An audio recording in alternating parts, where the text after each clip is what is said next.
Bangla web ফিল্মে চলছে পরিবর্তনের ধারা। সময়ের সঙ্গে তাল মিলিয়ে বদলাচ্ছে অনেক কিছু। কিছু ওয়েব ফিল্ম আসে পরিবর্তনের ঝড়ো হাওয়া নিয়ে, ঠিক তেমনই এক ঝড়ের নাম কোথায় পাবো তারে। জি সিরিজ প্রযোজিত এবং মালয়েশিয়ার চোখ জোড়ানো লোকেশনে নির্মিত হয়েছে এই ওয়েব ফিল্মটি।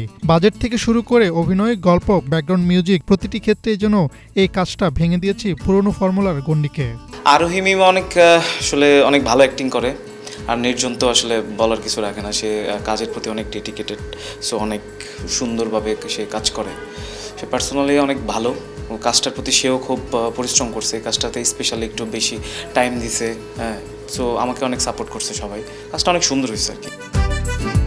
নির্জন নাহুয়েল ও আরোহী মিম অভিনীত ওয়েব ফিল্মটির বেশিরভাগ শুটিং হয়েছে মালয়েশিয়ায়। সেখানে প্রায় 25 দিন শুটিং করা হয়। বাকি অংশের দৃশ্যধারণ হয় ঢাকায়। কোথায় পাবো তারে, তো এটা আমরা মালয়েশিয়াতে শ্যুট করি। তো এই কাজটার পিছনে আমাদের আসলে অনেক পরিশ্রম করি আমরা এই কাজটা নিয়ে।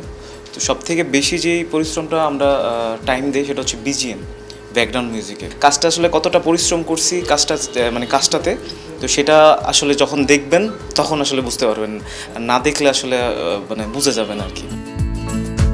ওয়েব ফিল্মটি অন্তর্জালে মুক্তির পর দর্শক মনে বেশ সাড়া ফেলেছে।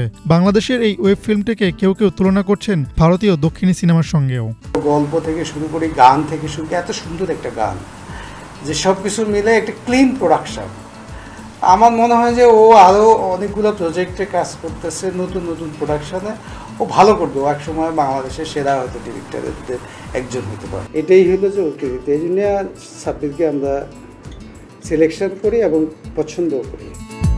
কোথায় পাবো তারে ওয়েব ফিল্মটিতে আরও অভিনয় করেছেন সাবরি আলম, আবদুল্লাহ রানা, সাব্বির সিনহা, শেখ জহির সহ আরও অনেকেই। হাসনাত জুবায়ের, বাংলা ভিশন, ঢাকা।